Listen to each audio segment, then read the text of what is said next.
جو اسرائیل نے ہمارے بہن بھائیوں کے ساتھ وہاں پہ کیا ہے سر کہ اب اس کے خلاف جہاد کے علاوہ اور کوئی کام نہیں ہو سکتا. میں سب سے پہلے جہاد میں جاؤں گی. جو عادل احمد ڈر ہے, جو پلوامہ کا سوسائڈ بامر ہے, وہ جا کے وہ جہاد لڑے گا. اس کو 72 حوریں ملیں گی. میرے بیٹے کو تو 72 حوریں دنیا میں ہی مل جائیں گی. میرے بیٹے کو مرنے کی ضرورت تھوڑا ہے. وہ تو غریب ہے, وہ مرے گا 72 حوروں کے لیے. میرا بیٹا تو چلا جائے گا امریکہ میں, اس کو 72 کیا. ایک پاکستانی خاتون پارلیمنٹیرین ہے, میں ان کی ایک چھوٹی سی ویڈیو دکھانا چاہتا ہوں. آپ نے بہت سارے لوگوں نے سوشل میڈیا پہ دیکھی ہوگی. وہ کہہ رہی ہیں کہ ہمیں اعلان جہاد کر دینا چاہیے اسرائیل کے خلاف. ہمیں اپنی اکانومی, ڈیفنس, اپنی نیشنل سیکیورٹی, ان چیزوں کو کسی کو کچھ پتہ نہیں ہے.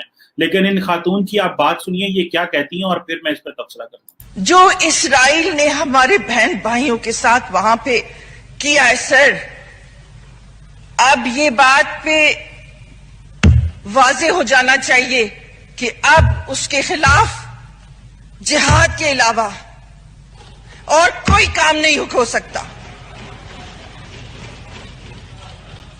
جیسے انہوں نے ہمارے بچے اور عورتوں کو ظلم کر رہے ہیں سر, میں آپ لوگوں کے ساتھ ہوں.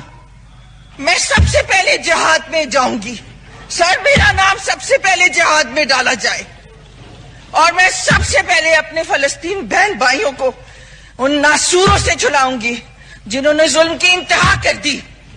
اور سب سے زیادہ شرمندگی کی بات ایک عورت کا دھبا کامیلا ہارس نے کیا سر, جس نے اس ایکٹ کو جو اسرائیلیوں نے عورتوں اور مرد, یہ انہوں نے آگے وہ ایک اسی طرح کی بات کر رہی ہیں.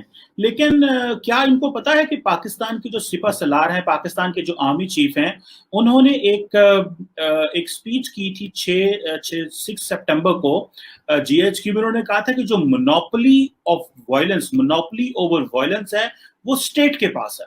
تو آپ کو ان میڈم کو, یہ جو ہماری پارلیمنٹیرین ہے, ان کو پتا ہے کہ اگر کل کو جہاد کا بات آتی ہے یا آپ نے کہیں پہ جنگ کی بات آتی ہے تو یہ جو بات ہوتی ہے یہ ریاست فیصلہ کرتی ہے, یہ اسٹیٹ فیصلہ کرتی ہے. یہ پاکستان کا کوئی ایرا غیرہ ایک بندہ اٹھ کے یہ فیصلہ نہیں کر سکتا کہ ہمیں کہاں جہاد کرنا ہے. اور ماضی میں ہم ان چیزوں کو بھگت چکے ہیں. ہم افغانستان میں جو جہاد ہوا, جو کشمیر میں جہاد ہوا, ہم کیا اس کو بھگت نہیں سکے؟ ہمیں پتہ نہیں ہے کہ اس کی انٹرنیشنل ریپرکشنز کیا ہوئے, ہماری سوسائٹی کس طرح ٹوٹی, ہم کس طرح اندر سے کھوکھلے ہوئے, کلیشنکوف کلچر آیا, یہاں پہ ڈرگز کلچر آیا. کیا ہمیں ان چیزوں کا نہیں پتا؟ کہ ہمیں آج بھی نہیں پتا کہ ہمیں آپ کو آج بھی نہیں پتا کہ دہشت گردی کی جنگ میں ہم نے یہ بتایا کہ جہاد کس نے کرنا اور کس نے نہیں کرنا. وہ بھی آپ کے خلاف جہاد کر رہے تھے, ریاست بھی ان کے خلاف جہاد کر رہی تھی. کوئی پتا آپ کو اس چیز کا؟ اور دوسرا میڈم جو بات کر رہی ہیں کہ جہاد کی کرنا, ڈائیلاگ نہیں کرنا. اب ہم نے, میڈم آپ کو پتا ہے کہ ڈائیلاگ آپ ہر دور میں ڈائیلاگ ہی کرتے ہیں اور ڈائیلاگ کے علاوہ کوئی آپشن نہیں ہے.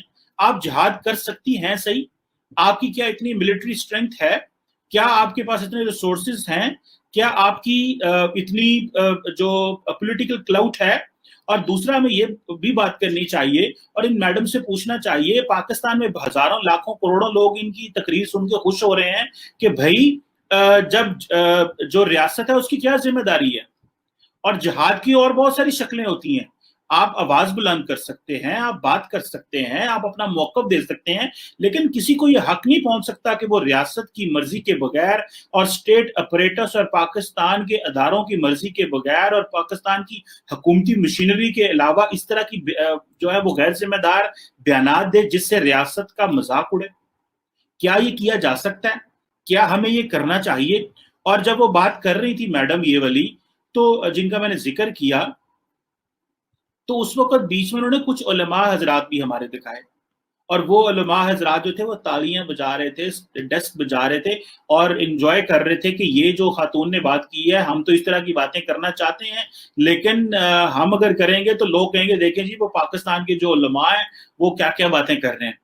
یہ فنی بھی ہیں, شاکنگ بھی ہیں, اور پھر اس میں بہت ساری باتیں وہ کرتی ہیں، میں نے انڈیا کو بھی بیچ میں لاتی ہیں، حالانکہ یو این آئی نو کہ کمالا ہیرس جو ہیں وہ امریکہ کی وائس پریزیڈنٹ ہیں، وہ انڈیا کے انٹرسٹ میں کتنا بولیں گی، نہ ان کا وہ ایشو ہے، اب وہ ان کو بھی ڈریگ ان کر رہی ہیں بیچ میں، اور امریکہ کو بھی، اور جہاد پہ جانے کا بھی بہت ان کو شوق ہے کہنے کی حد تک. تو کیا صورتحال ہے؟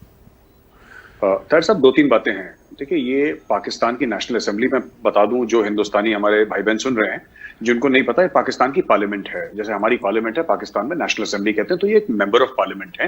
تو آپ سمجھ سکتے ہیں کتنی سینئر ہیں. پہلی بات یہ ہے، پاکستان تحریک انصاف یعنی عمران خان کی پارٹی سے ڈائریکٹ ان کا تعلق ہے، اور یہ بڑا عام ہے پاکستانی پارلیمنٹ میں. یہی پارلیمنٹ ہے جس کے بیچ میں کھڑے ہو کے عمران خان نے اسامہ بن لادن کو شہید بولا تھا. اور بھی لوگ کافی، جہاد کی بات تو بڑی عام ہے، مطلب کوئی ایسا ہفتہ 10 دن whenever the parliament is in session کوئی نہ کوئی جہاد کا ایک تیتر چھوڑ دیتا ہے ہمیں. This is very very common in Pakistan. لیکن بات ہمیں یہ سمجھنی ہے کہ پاکستان پھنسا ہوا ہے مصیبتوں سے. یہ جہاد کرتے ہی FATF کا خنجر ان کے گلے پہ لٹکا ہوا ہے، پہلی بات. دوسری چیز یہ ہے کہ پاکستان کسی بھی دن ٹیرر اسٹیٹ ڈکلیئر ہو سکتا ہے اگر ان کی حرکتیں نہیں بدلی. لیکن سب سے ضروری بات، یہ لوگ جھوٹ بولتے ہیں. طاہر صاحب، یہ کیسے جھوٹ بولتے ہیں میں آپ کو بتاتا ہوں. یہ جہاد کی بات کرتے ہیں، ٹھیک ہے. اب یہ جو محترمہ تھی جو بول رہی تھی، رائٹ، مجھے نہیں پتا کہ ان کے بچے ہیں کہ نہیں ہیں، لیکن اگر ان کا بیٹا ہے، اگر ان کی بہن کا بیٹا ہے، ان کے بھائی کا بیٹا ہے، کوئی بیٹا ہے، ان کو یہ نہیں کہنا چاہیے کہ مجھے جہاد میں بھیجو. اب اس عمر میں اس وزن کے ساتھ کون ان کو جہاد بھیجے گا؟ آپ بتائیے. یہ تو جھوٹ والی بات ہے نا. یہ تو جھوٹ بولنا ہے کہ میں جہاد چلی جاؤں گی، یہ پتا ہوتے ہوئے کہ آپ اس نہ فزیکل فٹنس کا سٹینڈرڈ ہے، نہ آپ کی عمر ہے، نہ کچھ ہے جہاد پہ جانے کی. تو جھوٹ کیوں بول رہے ہیں کہ میں جہاد پہ جاؤں گی؟ آپ کو یہ بولنا چاہیے کہ یہ میرا بیٹا ہے 21 سال کا، یہ کل جہاد پہ جا رہا ہے، اور میں پوری پاکستان کے سامنے بول رہی ہوں کہ میں نے اپنے بیٹے کو، اپنے اکلوتے بیٹے کو میں نے فلسطین بھیجا ہے جہاد کے لیے. تب مجھے سمجھ میں آئے گا یہ لوگ کتنے سیریس ہیں. ساتھ میں پاکستان کے جو بڑے بڑے جرنیل ہیں جن کے کینیڈا، آسٹریلیا، نیوزی لینڈ، امریکہ، یورپ میں دیگر جگہ ان کے گھر ہیں، یہ بولیں کہ یہ میرا بیٹا ہے، میں اپنے بیٹے کو جہاد کے لیے بھیج رہا ہوں. یہ سب جھوٹی باتیں کرتے ہیں. یہ اپنے لوگوں کو بیوقوف بنا رہے ہیں. یہ جو لیڈی ہے، خاتون ہیں، انہوں نے پاکستان کی قوم کو بیسیکلی پھر سے ایک بار چورن کھلا دیا. کیسے کھلایا؟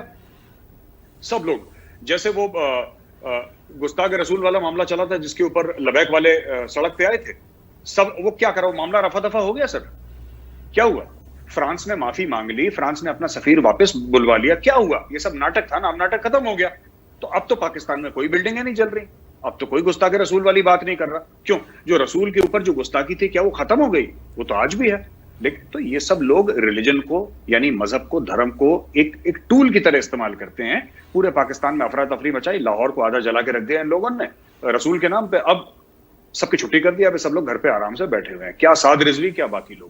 اچھا، آخری بات جو میں آپ کے سوال کے جواب میں کہنا چاہتا ہوں طاہر صاحب، آپ چھوٹی سی بات سوچئے نا. یہ سب لوگ پاکستان کے لوگوں کو یہ پروف کرنا چاہتے ہیں کہ ہم سے اچھا کوئی مسلمان نہیں، ہم سے بڑا کوئی مسلمان نہیں. ٹھیک ہے، جب رسول اللہ کی بات آئے تو ہمارے بچے قربان، ہم قربان، ہماری جائیدادیں قربان، بڑی بڑی چھوڑ رہے تھے. ایک Pakistani member of national assembly نے کیا بولا کہ کتنا قرض ہے فرانس کا ہمارے اوپر، $12 بلین. ہم سب اپنی آپ نے بھی دیکھا ہوگا، ہم سب اپنی جائیدادیں بیچ دیں گے. ہم اپنی جائیداد، کیا ہوا؟ اس کو بول بیچ اپنی جائیداد. یہ سر یہ سب جھوٹ بولتے ہیں رسول کے نام پہ، قرآن کے نام پہ، اللہ کے نام پہ، اسلام کے نام پہ جھوٹ بولتے ہیں. اور یہ جو ہیں، یہ جو لیڈی ہیں جنہوں نے خاتون ہیں، انہوں نے بھی ابھی سب کے سامنے جھوٹ بولا. میں تو چاہتا ہوں، میں چیلنج کرتا ہوں کہ پاکستانی نیشنل اسمبلی کا یا کوئی پاکستانی جرنیل یا بیوروکریٹ سامنے آ کے بولے کہ یہ میرا لڑکا ہے، جوان لڑکا ہے، اور میں اس کو شہیدوں نے بھیج رہا ہوں فلسطین. یہ نہیں بھیجیں گے. یہ اجمل قصاب جو کہ مرا تھا انڈیا کے، جس کو ہم نے پھانسی پہ لٹکایا تھا، اور اس کے ساتھ جو 9-10 آئے تھے اور آتنکوادی ٹیررسٹ، وہ سب غریب کے تھے لڑکے. یہ اجمل قصاب کو بولیں گے بیٹا تو لڑ. میرا بیٹا جائے گا آکسفورڈ، ٹھیک ہے، اور اجمل قصاب جائے گا انڈیا جہاد لڑنے. میرا بیٹا جائے گا Yale University, Massachusetts Institute of Technology, Toronto University میں میرا بیٹا جائے گا پڑھنے کے لیے، ٹھیک ہے. لیکن جو کشمیر میں جو عادل احمد ڈر ہے، جو پلوامہ کا سوسائڈ بومر ہے، وہ جا کے وہ جہاد لڑے گا. اس کو 72 حوریں ملیں گی. میرے بیٹے کو تو 72 حوریں دنیا میں ہی مل جائیں گی. میرے بیٹے کو مرنے کی ضرورت تھوڑا ہے. وہ تو غریب ہے، وہ مرے گا 72 حوروں کے لیے. میرا بیٹا تو چلا جائے گا امریکہ میں، اس کو 72 کیا، اس کو 72 سے ڈبل حوریں مل جائیں گے امریکہ میں.